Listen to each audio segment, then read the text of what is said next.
साथियों, पिछले वर्ष जब देश ने कोरोना के कुछ ही मरीज सामने आए थे, उसी समय भारत में कोरोना वायरस के खिलाफ प्रभावी वैक्सीन के लिए काम शुरू कर दिया था।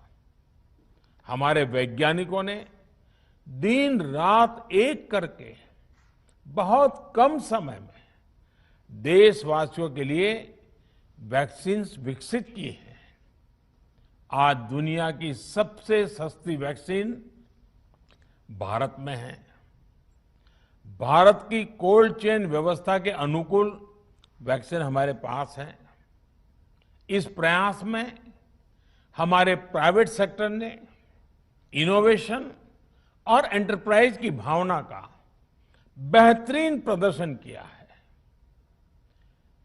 वैक्सीन्स की अप्रूवल्स और रेगुलेटरी प्रोसेसेस को फास्ट ट्रैक पर रखने के साथ ही सभी साइंटिफिक और रेगुलेटरी मदद को बढ़ाया गया है। यह एक टीम एफर्ट है, जिसके कारण हमारा Bharat 2 made in India vaccine के साथ दुनिया का सबसे बड़ा टीकाकरण अभियान शुरू कर पाया। टीकाकरण के पहले चरण से ही गति के साथ ही इस बात पर जोर दिया गया कि ज्यादा से ज्यादा क्षेत्रों तक, जरूरतमंद लोगों तक वैक्सीन पहुंचे।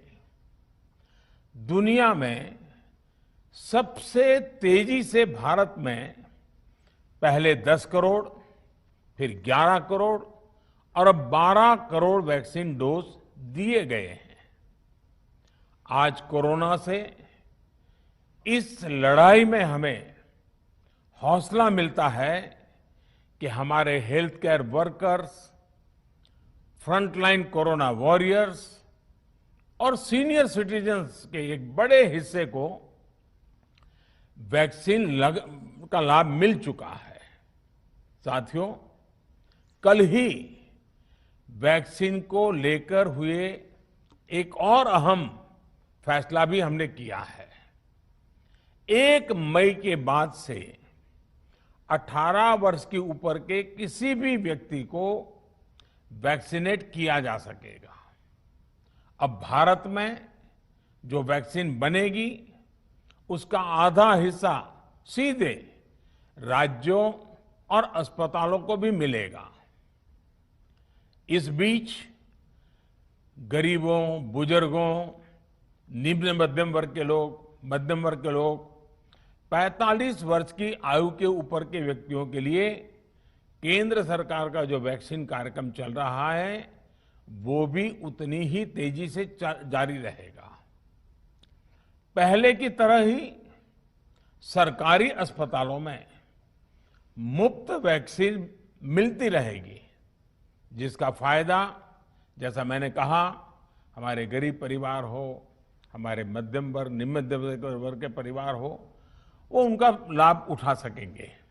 साथियों, हम सभी का प्रयास जीवन बचाने के लिए है, और जीवन बचाने के लिए तो है ही। प्रयास से भी ये है कि आर्थिक गतिविधियां और आजीविका कम से कम प्रभावित हो। प्रयास का तरीका यही रखा जाए। वैक्सीनेशन को 18 वर्ष की आयु के ऊपर के लोगों के लिए ओपन करने से शहरों में जो हमारे वर्कफोर्स है, उसे तेजी से वैक्सीन उपलब्ध होगी।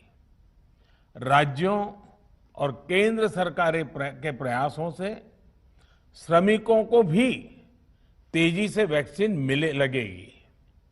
मेरा राज्य प्रशासन से आग्रह है कि वो श्रमिकों का भरोसा जगाए रखे। उनसे आग्रह करें कि वो जहां है वहीं रहे।